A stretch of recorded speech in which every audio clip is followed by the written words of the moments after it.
Human rights commission of Pakistan نے مسلم league نون کی نائب صدر مریم نواز سے متعلق نامناسب بیان پر چیئرمین تحریک انصاف سے معافی مانگنے کا مطالبہ کیا ہے۔ دوران خطاب حکومت اور مسلم لیگ نون کی قیادت کو آڑے ہاتھوں لیا، وہیں انہوں نے مریم نواز کو نام لے کر تنقید کا نشانہ بنایا۔ مریم نواز بار بار میرا نام لیتی ہے، اتنے جوش اور ولولے سے میرا نام نہ لیا کرو، یہ نہ ہو کہ تمہارا شوہر ناراض ہو جائے۔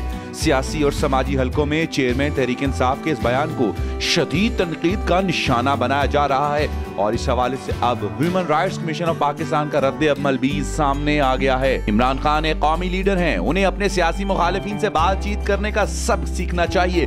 انہیں نہ صرف مریم نواز بلکہ تمام خواتین سے معافی مانگنی چاہیے۔ عمران خان کے ریمارکس معاشرے میں خواتین سے متعلق بدگمانیوں کو ظاہر کرتے ہیں۔